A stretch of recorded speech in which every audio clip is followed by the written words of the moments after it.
I wanted to make a quick little video tonight to do some clarification explaining of why I chose to send back the Saucony Endorphin Speed 3 back to Running Warehouse. I know it breaks my heart, but I will explain my decision in this video. In my hand here, you can see the original Endorphin Speed 1, and on your screen now, you can see a side-by-side video that I made that was going to explain kind of the differences between the original model and the new Speed 3, and I'll get to why I sent it back here in a second. I will start off by saying that I'm a huge fan of Saucony. In fact, this was not the first super shoe I got from them. In fact, I picked up the first Endorphin Pro when it came out back in, I want to say 2020, and I was super impressed with this shoe, so I went with the baby brother here. And I gotta say, I fell in love with it. I really did. And then looking at Saucony with Molly Siddell and Jared Ward, you know, as far as the research, the development, the input from the athletes, and just the support there, huge fan of the company and what they do for runners. And we'll get into some of the specs here of the Speed 3. As you can see, the Speed 1 looks a lot different than the Speed 3.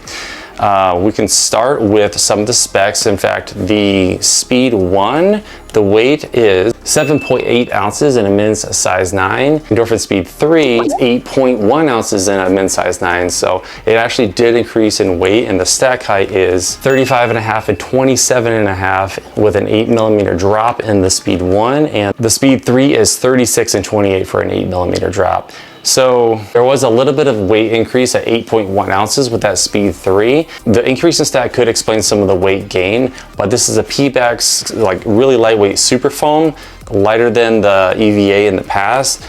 So that shouldn't make much of a difference, but I will say that there was a lot more rubber, it felt like, and then the nylon plate inside the shoe is a little bit of a different shape. So as well as there's a little bit more of a buildup on the side, medially and laterally, to provide a little bit more stability of the shoe. So that could increase the weight. So going on to some of the key differences between the Endorphin Speed 1 and the Speed 3, we'll start with the upper. The upper here on the Speed 1, it's kind of a loosey-goosey fabric, but it's also very rigid and kind of rough to the touch. Whereas the Speed 3, it was a lot more supple, a lot more forgiving over the top of the foot, which actually felt quite nice. Now the ventilation holes, as you can see on your screen, have changed. The laser drilled holes here in the front did offer plenty of ventilation, and it felt pretty breathy in the Speed 3. I did not run in the shoe, so I can't speak to it for miles and miles, but it seemed like it would have been just fine as far as breathability goes. I will say that the eyelet chain on most of the shoes that I have tend to come together. Now the Clifton that I have from Hoka, it looks like this, and then you know the Speed, the Endorphin Pro, I'm really cranking them down there. So you know, it could be my foot, it could be just that there's too much material for what I'm doing with it, but I find that if the rest of the shoe works well, this is not usually an issue. But with the Speed 3, the eyelet chain was definitely wider apart, and it allowed the laces and the tongue and the upper to work in unison together to really lock down that foot. And I felt like it was a very nice, comfortable lockdown in the Speed 3, even over what I remember in the Speed 1. I'll get to the part of why I sent it back here in a second, but we'll go over some other things. The Speed 1 was inherently not super stable according to feedback, and that is kind of what Saucony responded to with their second and third iteration, is that the heel was a little too narrow, and then the front of the shoe was a little too narrow as well, causing some instability, especially with this sort of stack height. And that might not be a problem in the early miles, but as time goes on and you get a little bit more worn down, the last thing you want to do is have a shoe that's not stable in those high miles and then cause yourself an injury. But Saucony listened, and the platform for the Speed 3 is a lot wider, a little bit more stack height, a little bit more rigidity to the sidewalls, allowing for a more stable ride. As well, the heel clip in the back is just a little bit of plastic here on the Speed 1, and on your screen now you can see the Speed 3 had a really beefy, a little bit more comfortable heel clip on the back, where this kind of, you know, it probably won't translate too much between the material in here, but it just seemed to be a little bit wider. It seemed to be the same as far as its flexibility goes, but it just seemed to be a little bit more stout. Now moving down to the heart of the shoe, or the midsole here in the Speed 3, I absolutely love this. I was so impressed with the PBA Power Run PB.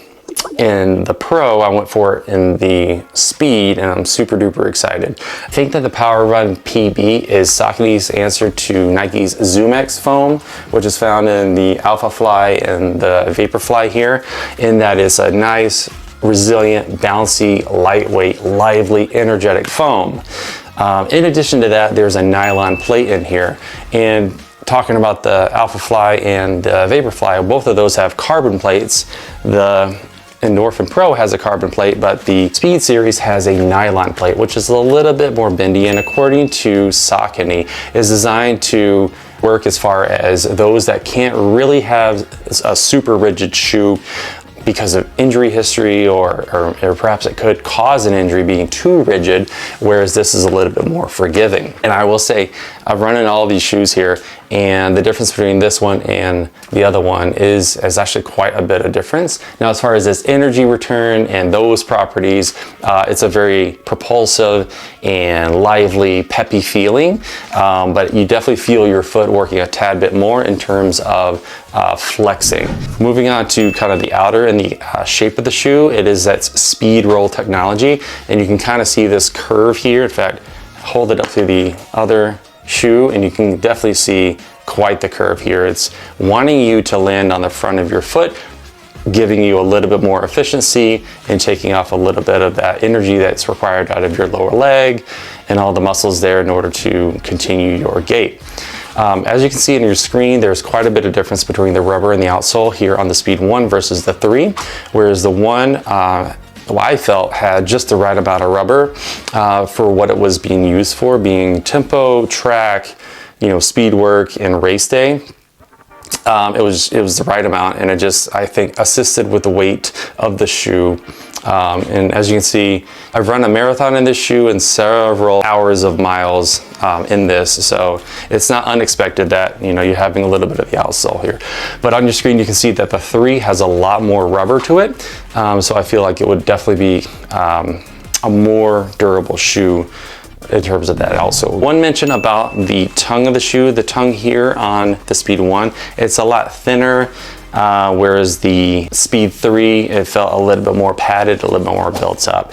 And then on that note, the laces of the Speed 1 are not super stretchy, and they're just kind of meh, right? Kind of flat, whereas the Speed 3, it felt like there was some thought here. There was some texture, some padding, and a tiny bit of flexibility that worked really well with this eyelet chain, the tongue, and the upper overall. It was a very comfortable ride. Again, I didn't run in the shoe, but I did have a chance to kind of walk around in it, and then, you know, kind of jump around and see how it felt. And it felt very bouncy, very lively. It actually felt like a really fun shoe. So again, I'm sad that I had to send it back. And now we'll get into the reason why I sent back the Saucony Endorphin Speed 3.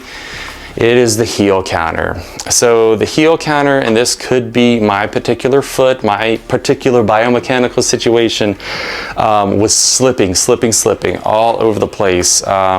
When I first stepped in the shoe, it felt good. It felt like it kind of locked into place there.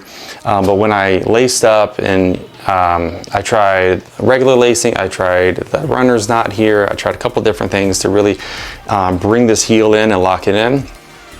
No go at all. There was not hardly any heel lockdown for me at all. In fact, my heel was slipping all around. And then I took off the shoe, and there on your screen you can see my comparison of the padding here of the heel counter on the Speed 1 versus the 3. There is a lot more padding here on the Speed 1 versus the Speed 3, and I think that might have had something to do with how much slipping I was having. Now again, there are thousands of shoes and of course millions of feet out there, and so you're not always going to get the right foot in the right shoe every single time. I understand that, but this was quite dramatic, and you know, I was kind of bummed because I really wanted to check out the Speed 3 and put it through its paces and review it and all that fun stuff, but it didn't work. So Saucony, if you're listening, if you can put just a little bit more padding in that heel counter, I think we got a contender. I really do. And even if the weight's increased, just with all the increased features, thought and development that you've poured into that shoe, it would be super duper if you had just a little bit more padding.